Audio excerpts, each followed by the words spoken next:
भीक नको पण कुत्रावर, अशी आम समाजाची स्थिती झालेली आहे.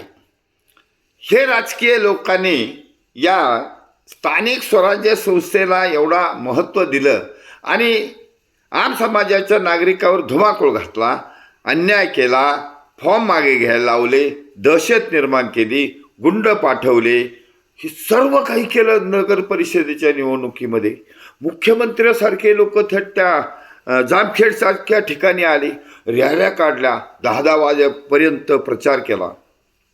कमाल आहे राव, कमाल आहे. अहो तुम्ही प्रशासकीय अधिकाऱ्याला, लोकप्रतिनिधीला आदेश देणारे माणसं, तुम्ही प्रशासकीय अधिकारी असून ते पोलीस यांच्या मार्फत, यांच्या माध्यमातून आम समाजातल्या नागरिकावर अन्याय करत आहात, दडपशाही करत आहात. त्या अनगरमध्ये त्या बाईचा काय उज्ज्वला थिटे बाईचा अर्ज मागे घ्यायला लावला, तिच्यावर किती अन्याय केला. तिथल्या त्या प्रस्थापित कोण असतील राजन पाटील, त्यांच्या कृतीबद्दल तिने सोशल मीडियावर सांगितलं. ते काही एकटं नसन, अशा कितीतरी घटना आहेत. मग जनता तुमच्याबद्दल बोलत नाही, कारण तुम्हाला काय मरू द्या, तुमच्या मरणाने मरत असाल. जामनेरमध्ये जसं आता ते मंत्री कोण, गिरीश महाजनची पत्नी बिनविरोध निवडून आली. अरे एवढे लोकप्रिय आहात का? एवढे लोक तुम्हाला चाहतात का? बिनविरोध अशा नगर परिषदसारख्या जे हजारो मतदारांची संख्या आहे, अहो 7 सदस्य असलेल्या ग्रामपंचायतीमध्ये सुद्धा बिनविरोध निवडून येत नाही. तुमचं बरोबर निवडून येतो. कमाल आहे, कारण तुमचे आहे म्हणून येतो.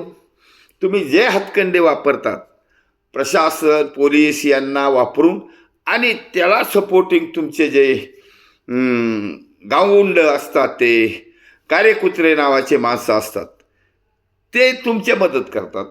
आणि सामान्य माणूस फॉर्म आणायला गेला तरी त्याला दहशत, फॉर्म भरून दहशत, त्याला मतदान मिळू न देण्याची दहशत, त्याच्या व्यक्तिगत काही जीवनात मध्ये अडचण निर्माण करणे. अरे हे योग्य नाही. तुम्ही सुपरह्युमन नाहीत, ब्रह्मदेवाचे अवतार नाहीत. तुम्ही सत्तेत आहात म्हणजे काही रामराज्य नाही.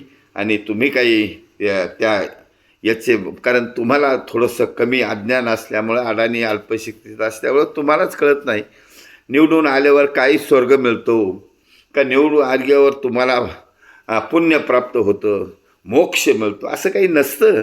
पण आता तुम्हाला समजून कशाला सांगायचं? हे आम समाजाला समजून सांगतो आम्ही. सैनिक समाज पार्टी ही आम समाजाला समजून सांगते की काही यांच्या नादी लागू नका.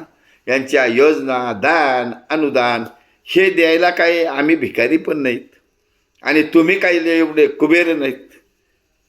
त्यामुळं तुम्ही काही सुपरह्युमन देव नाहीत, कुबेर नाहीत. त्यामुळं हे जे चालू आहे हे चुकीचं आहे, आणि हेच सैनिक समाज पार्टी बदलविणारच आहे. सैनिक समाज पार्टीची आम समाजातील सज्जन नागरिकाबरोबर युती झालेली आहे.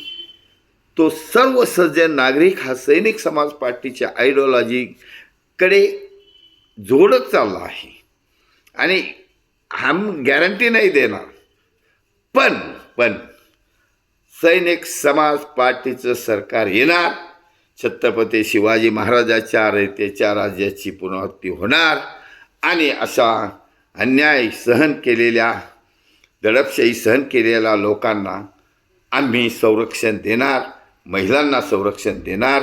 आणि हे भाग्याची रेस असते, आणि परमेश्वरा एवढं तुम्ही श्रेष्ठ नाहीत. मानव सगळं समाज हा परमेश्वरी अवतार असतो, पाचामुखी परमेश्वर म्हणतात, तर आम्ही तर 13 करोड आहोत. त्यामुळं सर्व हे देवरूपी समाज, देवरूपी व्यक्ती सैनिक समाज पार्टीबरोबर आलेली आहे. आणि सैनिक समाज पार्टीने तुम्हाला जाता जाता सल्ला दिला आहे की भीक नको पण कुत्रा आवर. समजून घ्यायचं असलं तर समजून घ्या, नसेल तर तुमचा हरी तुमच्याबरोबर. धन्यवाद. भारत वर्ष की जय. छत्रपती शिवाजी महाराज की जय. सैनिक समाज पार्टीचा विजय असो.